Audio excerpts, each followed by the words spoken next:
অভিমান আমাদের সাথে 50টা দিন আমরা একসাথে হেঁটেছি ইনসাফ যাত্রায়।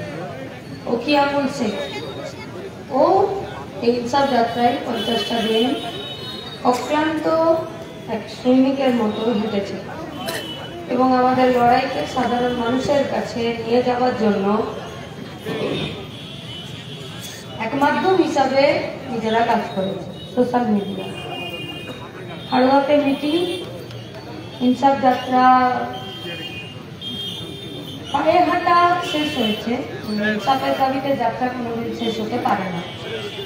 7 জানুয়ারি ব্রিগেড দুটোই আমার বেরোনোর কথা কলকাতা থেকে। সেই জায়গায় আমরা কলকাতা থেকে 4:15 পর বেরোতে বাধ্য হয়েছি। এখন ছবিগুলা বলেছে যে কেন আমার দেরি হয়েছে। আমি ওই সমস্ত কথার কটকটানিতে যেতে চাই না। আমি শুধু আপনাদের কাছে একটাই প্রশ্ন করতে চাই, ভরসা করেন তো আমাদেরকে? 7 জানুয়ারি চোখ বন্ধ করে ব্রিগেডের মাঠে আসুন, দেখা হবে ব্রিগেডের মাঠে। আরে সমস্যা তো রোজই আছে।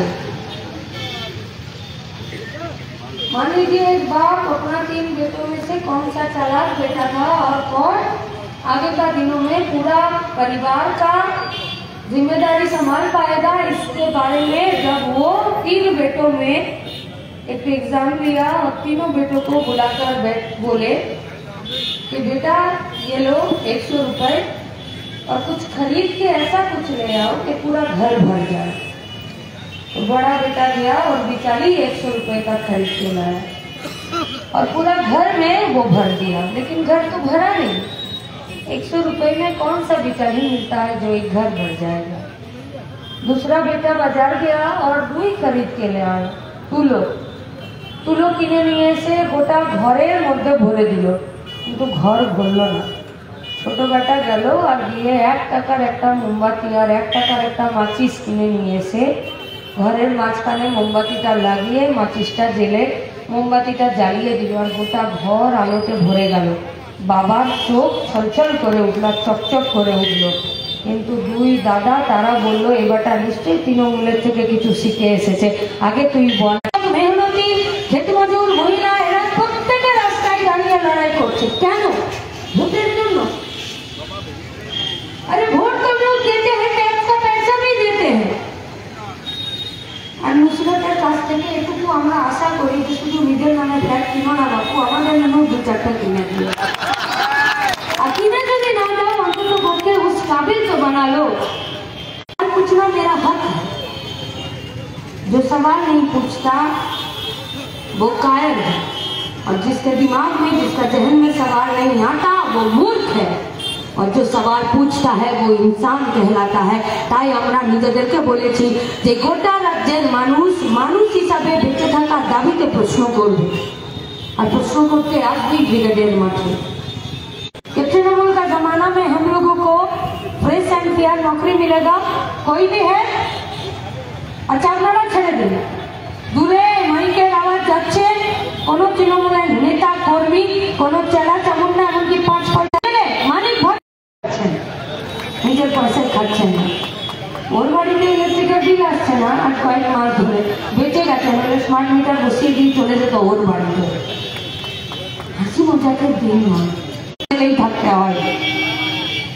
লড়াই বেঁচে থাকার জন্য, জিনিসপত্রের দাম কমানোর জন্য। কি চলছে হাড়োয়াতে? जोरदार भेड़ी का। किसके भेड़ी होगा?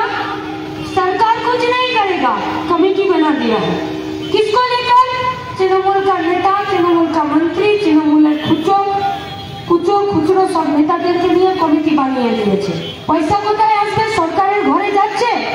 সরকারের ঘরে যদি পয়সা যাচ্ছে তাহলে মিড ডে মিলে ডিম কেন আসছে না? ডিমের দাম এমন বেড়েছে যে মনে হচ্ছে মুরগির ডিমটা নর্মাল ডেলিভারি না সিজারিয়ান ডেলিভারি বোঝা মুশকিল হয়ে যাচ্ছে। জিনিসপত্রের দাম, মানুষ খাবার পাচ্ছে না। খাবার কথা ছেড়ে দিন, ওষুধপত্রের দাম। अरे 2 बूंद जिंदगी का आपको पल्स पोलियो मिलता है, কিন্তু মারণ রোগ, ক্যান্সারের তার কেমো, তার ওষুধ, তার রেডিয়েশন, তার থেরাপি। হাড়োয়া রোগ হলে কোথায় যান? কলকাতা। হসপিটাল এনআরএস পিজি ভর্তি হতে গেলে গতকাল রাতে হাসনাবাদ থেকে গেছে, সারা রাত পিজি হসপিটালের বাইরে তার ভাইকে নিয়ে পড়ে আছে, মাথায় জল জমেছে। ডাক্তার বলছে তোমাকে অ্যাডমিশন পেতে হবে, তুমি অ্যাডমিশন না নিলে, তুমি যদি পিজিতে বেড না পাও তাহলে তোমার ট্রিটমেন্ট করা যাবে না, ওষুধের ট্রিটমেন্ট নেই। ডাক্তার বলছে বেড পেতে হবে, আর পেশেন্টকে নিয়ে তার ভাই সারা রাত পিজি হসপিটালের বাইরে তার ভাইকে নিয়ে মরবে না বাঁচবে তার জন্য অপেক্ষা করে থাকতে হলো। শুধু হাসনাবাদের কংগ্রেসটাকে না, শুধু হাসনাবাদের ওই ছেলেটিকে না, আরে তৃণমূলের MLA Madan Mitra PG trauma কেয়ারের বাইরে দাঁড়িয়ে কাঁদছে যে পিজিতে হসপিটালে পেশেন্টকে ভর্তি করা যাচ্ছে না, কারণ পুরো দালালরা ঘিরে আছে। आप बोलिए हाड़ोआ में एक भी प्राइमरी हेल्थ सेंटर, एक भी हॉस्पिटल, একটা কোনো ছোট হেলথ সেন্টার, সেখানে बेड हॉस्पिटल डॉक्टर। जिंदगी जीने के लिए सिर्फ वोट देना जरूरी नहीं है, जिंदगी जीने के लिए सच का सामना, सवाल पूछना, सर ऊंचा करके सीने में गोली खाकर रास्ते पर चलना भी बहुत जरूरत है। তাই তো ওরা ভোট পাওয়ার পর আর ভোট করতে দেয়নি। হাড়োয়াতে তৃণমূলের যে সমস্ত নেতা কর্মীরা আছে ওদের বাপ কাকা মাদেরকে জিজ্ঞেস করুন, পঞ্চায়েতের ভোটে ভোট দিতে পেরেছেন? পারেনি। বাপ বলেছে বেটাকে যে আমি তো তোর বাবা রে, তুই তো তৃণমূল করিস, আমি ভোট দিতে যাচ্ছি, আমাকে ভোটটা দিতে যেতে দে। তৃণমূলের ছেলে ছোকরারা বলেছে, তৃণমূল বলে দিয়েছে নিজের বাপকেও বিশ্বাস করা যাবে না, ভোট কাউকে দেওয়া চলবে না। ভোট না দিলে মানুষ বুঝবে কি করে, সরকার বুঝবে কি করে যে হাড়োয়ার মানুষ কি চাইছে? কি করে বুঝবে সরকার? এই গোটা এই অঞ্চলের সুন্দরবনের কাছাকাছি যে এলাকাগুলো, যে হাটগুলো, যেগুলোকে গোটা রাজ্যের মেনল্যান্ডের সাথে মানুষের সাথে যুক্ত করে দেওয়ার জন্য 45টা ব্রিজ তৈরি করে দিয়েছিল বামেদের সরকার। এই জঙ্গলমহল, এই সুন্দরবনের যে উন্নয়নের দায়িত্বে ছিলেন কান্তি গাঙ্গুলিরা, তার সাথে যারা এই অঞ্চলের, এই জেলার যারা নেতা মন্ত্রীরা ছিলেন, গৌতম দেব থেকে শুরু করে, তারা 45টা ব্রিজ সাঁকো তৈরি করলেন। আর तृणमूल आरएसएस का प्रोडक्ट गोडाउन एक ही है, लेकिन प्रोडक्ट और माल दो तो है, एक का नाम भाजपा है, एक का नाम तृणमूल है। কাকে ফার্স্ট রাউন্ডে নামাবো, কাকে সেকেন্ড রাউন্ডে নামাবো, কাকে মিডিল অর্ডারে নামাবো, কাকে অলরাউন্ডারে শেষে 7 রাউন্ডে 8 রাউন্ডে নামাবো, এটা ঠিক করে। ঠিক সেরকম আরএসএস মমতা আর মোদীকে ওরা বসিয়ে রেখেছে, কাউকে ফার্স্ট রাউন্ডে নামাচ্ছে, কাউকে 5 নম্বরের, কাউকে 10 নম্বরেও নামাবে। বাপ সন্তান দুটো, যে সন্তান দুটো গোটা রাজ্যের মাটিতে, গোটা দেশের মাটিতে ভাগাভাগি রাজত্ব করতে চাইছে। আপনাদের কাছে প্রশ্ন আমরা করতে চাইছি, পকেটে টাকা আছে জিনিসপত্র কেনার? আছে টাকা? সৎ পথে রোজগার করতে পারছেন? কোথায় রোজগার করবেন? মাছের ভেড়িতে? কোথায় রোজগার করবেন? ছোট ছোট দোকানে, যে দোকানগুলো দিয়েছেন, দোকানগুলোতে লোক জিনিসপত্র না কিনতে এলে দোকানগুলো চলবে না। আজকে গোটা রাজ্যের সব থেকে বেশি পরিযায়ী শ্রমিক উত্তর 24 পরগনা, দক্ষিণ 24 পরগনা, মালদা, মুর্শিদাবাদ, পূর্ব বর্ধমান থেকে শুরু করে গোটা রাজ্যের সব থেকে বেশি পরিযায়ী শ্রমিক এই অঞ্চল থেকে বাইরে রাজ্যে চলে যাচ্ছে। কেন? কারণ এখানে কাজ নেই। কাজ নেই, তাহলে বাজার হাট চলবে না। বাজার হাট না চললে আমি যে জেলার মানুষ, সেই জেলাতে একটা পর একটা শিল্প কারখানা, সেই জেলাতে কলিয়ারি, সেই জেলাতে তাপবিদ্যুৎ উৎপাদনের কেন্দ্র, সেই জেলাতে রঙের মিস্ত্রি, রঙের কারখানা, টালির কারখানা, সিমেন্টের কারখানা, স্টিলের কারখানা, পাইপ তৈরির কারখানা, ऑक्सीजन गैस सिलेंडर तैयारी करार कारखाना। अरे बाजार नहीं रहेगा, अगर चीज बिकेगा नहीं, ताहले आमार राज्ये, आमार जिलाते, आमार कारखानाते जे फसलटा, जे द्रव्यटा तैयारी होबे, সেই দ্রব্যটা যদি বেচার জন্য বাজার না থাকে, কেনার জন্য যদি লোক না থাকে, তাহলে আমার জেলাতে কারখানাগুলোতে, ফ্যাক্টরিগুলোতে যে শ্রমিকগুলো কাজ করছে তার কাজ হবে না, তার কাজ প্রতিদিন চলে যাচ্ছে। তাই হাড়োয়া যদি না বাঁচে, কুলটি বাঁচতে পারবে না, আর কুলটি যদি না বাঁচে তাহলে গোটা রাজ্য, গোটা देश বাঁচতে পারবে না। लेकिन ये सीधा सा बात ममता बनर्जी को समझ में क्यों नहीं आता?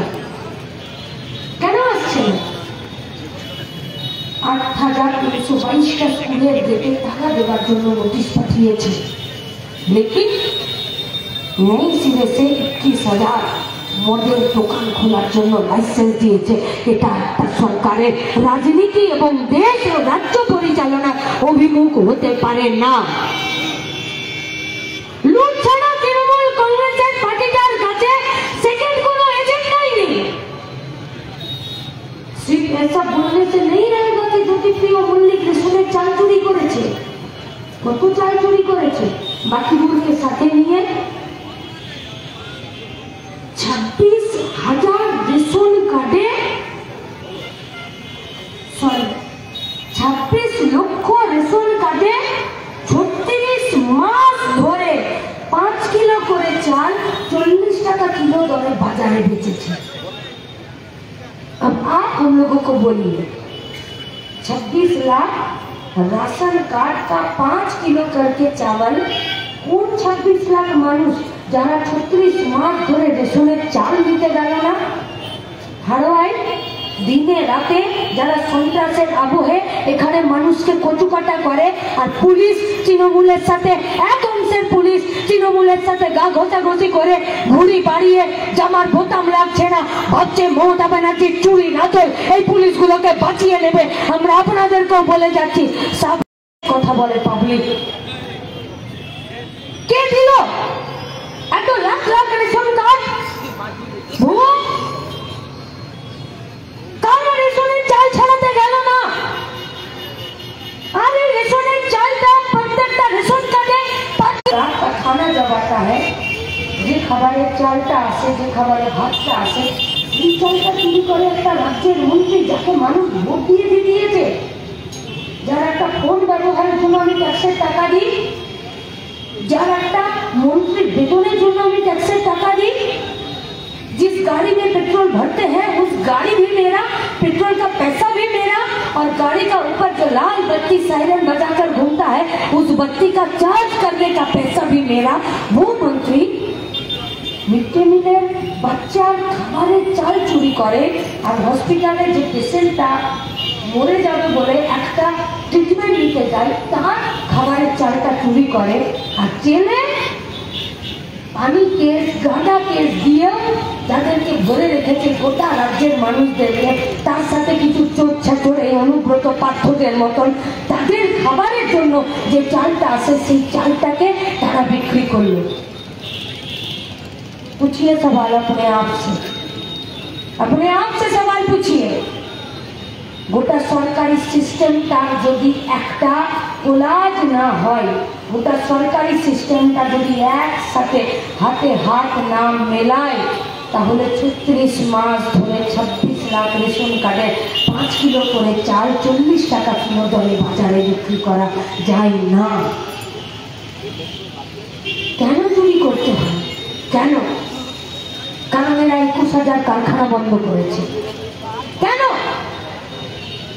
কারণ এরা 84 লক্ষ ভুয়ো জব কার্ড তৈরি করেছে। কোন জব কার্ড? যে জব কার্ডটা পঞ্চায়েতের মধ্যে 100 দিনের গ্রামীণ রোজগার যোজনাকে গ্যারেন্টি করেছে গায়ের আনকাঠা জোয়ান মরদার মেয়েগুলো যে কাজটা করবে গায়ে গোতরে খেটে, সেই কাজের জন্য জব কার্ড, সেই 84 লক্ষ ভুয়ো জব কার্ড তৈরি করেছে। যে জব কার্ডের টাকাগুলো আজকে বিজেপি 22 মাস ধরে বেআইনি পথে টাকা বন্ধ করে রেখেছে। নির্মীন হয়ে যায় জব কার্ড।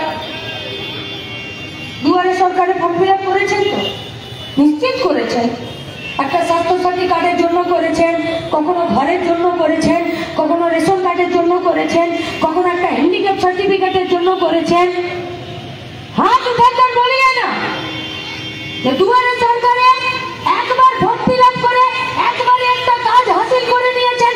এরকম এই গোটা ভিড়ে গোটা জমায়েতে কটা লোক আছেন যে একবার ফর্ম ফিল আপ করে আপনি যে কাজের জন্য ফর্ম ফিল আপ করেছেন সেটা পেয়ে গেছেন? তাহলে ঘরের ভিতরে কে 84 লক্ষ আধার কার্ড, 84 লক্ষ ভোটার কার্ড, 84 লক্ষ নিজের ফটো, 84 লক্ষ ব্যাংকের অ্যাকাউন্টের কাগজের জেরক্স দিয়ে আর নিজের জব কার্ড বানিয়ে নিল। আবার দুজনের ঘরের জন্য ফর্ম ফিল আপ করেছিলেন? কেউ? कोई भी एक बोलिए ना। अरे डरिए मत, गब्बर सिंह का फेमस डायलॉग है, जो डर गया वो मर गया। निर्णय आप लोगों को लेना है, सिद्धांत আপনাকে নিতে হবে। বাঁচতে চান না মরতে চান? যদি বাঁচতে চান তাহলে ঘর বিনা জব কার্ডে হয় নাকি? অন্তত পক্ষে সরকারি খাতাতে নিয়ম নেই। তাহলে যদি যে রাজ্যে 84 লাখ ভুয়ো জব কার্ড, উন্নত মানের কোনো ভবিষ্যৎ, তার জন্য উন্নত মানের কোনো ব্যবস্থা আছে? নেই। জিনিসপত্রের দাম আকাশ ছোঁয়া, হসপিটাল, শিক্ষা ব্যবস্থা ভেঙে পরিযায়ী শ্রমিক আছে যারা বাইরে যায়, ডেটা নেই। ডিভাইডে পাই আমরা আরটিআই করেছিলাম যে বলুন এজেন্ডাতেই নেই এজেন্ডাতে। কার কাছে আপনি বিচার চাইবেন? কিসকে নিয়ে ইনসাফ? কিসকা ইনসাফ? কার কাছে চাইবেন? আমরা বলছি ভরসা যদি করেন আপনাদেরকে আমরা কথা দিতে পারি, অন্তত পক্ষে আমাদের কোনো কমরেডের গায়ে চুরির দাগ থাকবে না, চুরির কালির এক ফোঁটা দাগ থাকবে না। 34টা বছর বামেরা সরকার চালিয়েছে, যে একটু বেগরবাই করেছে বামপন্থীরা তাকে বাইরের দরজা দেখিয়ে দিয়েছে। অন্তত পক্ষে জেলের দরজা দিয়ে কোনো বামপন্থী নেতাকে জেলের ভাত খেতে হয়নি। এটা গর্ব আমাদের। ভরসা আপনাদেরকে আমরা দিতে পারি। যে কাজের জন্য, যে চাকরির জন্য মইদুল শহীদ হয়েছে, সেই শহীদের সহযোদ্ধারা চাকরির দাবিতে চান কবুল জীবনের শেষ অবধি এই লড়াইটাকে তারা রাস্তাতেই রাখবে, কোনো টেবিল পাকে এই লড়াইটাকে ছেড়ে দেবে না পকেটে টাকা নিয়ে। ভরসা যদি করতে পারেন আমরা আপনাদেরকে কথা দিতে পারি, এই গোটা হাড়োয়া বসিরহাট জুড়ে আইনের শাসন ফিরবে। কারণ এক অংশের পুলিশ অফিসাররা আছে যারা গলার পেট্টিটা খুলে দিয়ে মানুষের রক্ষার্থে পুলিশের উর্দিটা পরে আর পুলিশের টুপিটা মাথায় নিয়ে কাজ করতে চায়। মমতা ব্যানার্জি এদেরকে কাজ করতে দিচ্ছে না, আর এদের গলায় কুকুরের মতন একটা পাট্টা ফাঁসিয়ে রেখেছে। আমরা আপনাদেরকে কথা দিতে পারি যে মমতা ব্যানার্জির ওই পাট্টা পরানো গলার হাসপাস থেকে এই পুলিশ অফিসারদেরকে আমরাই মুক্ত করব, যারা এই হাড়োয়া সমেত গোটা রাজ্যে পুলিশের শাসন, আইনের শাসন এরা প্রতিষ্ঠা করবে, আর মানুষকে মানুষের মতন বেঁচে থাকার জন্য মানুষকে সুরক্ষা দেবে না। পুলিশ এখানে গুন্ডা হবে না।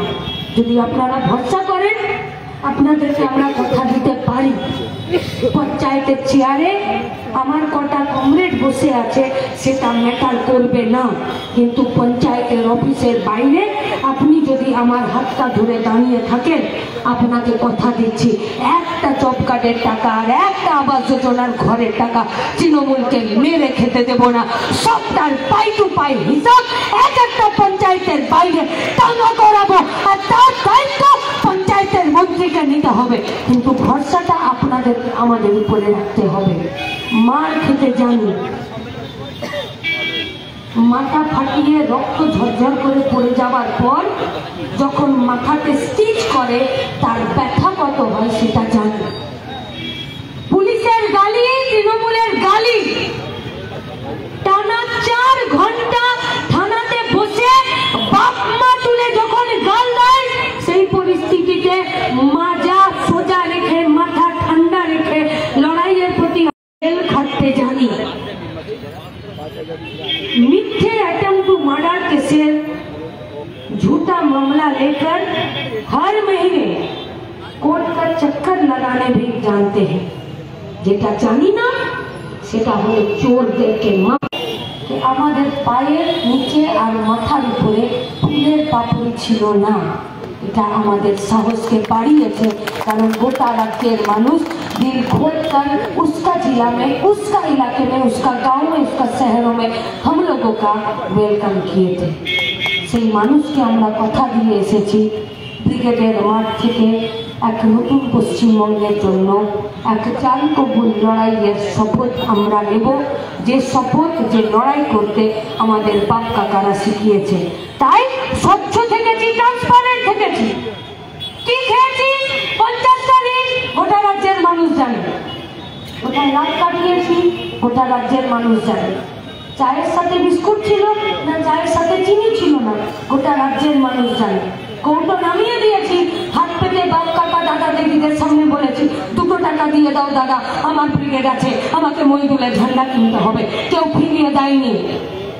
তাই রাজনীতিতে স্বচ্ছতা বজায় रखा, राजनीति भरोसे के काबिल होने के लिए এটা শুধু আমরা করিনি, আমাদের যারা পূর্বসূরীরা ছিলেন তারাই কাজ করে আমাদেরকে শিখিয়ে গেছেন।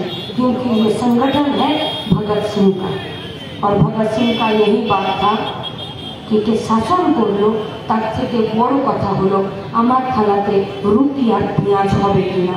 তাই আপনাদের কাছে আমাদের দাবি, গোটা হাড়োয়ার সন্ত্রাসের পরিবেশ থেকে বেরিয়ে শিক্ষা ও কাজের দাবিতে বেঁচে থাকার জন্য যে এক নতুন পশ্চিমবঙ্গ, যে এক নতুন ভবিষ্যৎ, যে পশ্চিমবঙ্গে ভরসার কথা, যে পশ্চিমবঙ্গে বিশ্বাস, प्यार, चैन, मोहब्बत और अमन का पश्चिम बंगाल होगा, সেই পশ্চিমবঙ্গকে গঠন করার জন্য 7 জানুয়ারি ব্রিগেডের মাঠে আমি সহ আমাদের ইনসাফ যাত্রীরা, আমাদের গোটা সংগঠন হাড়োয়ার জন্য অধীর আগ্রহে অপেক্ষা করব।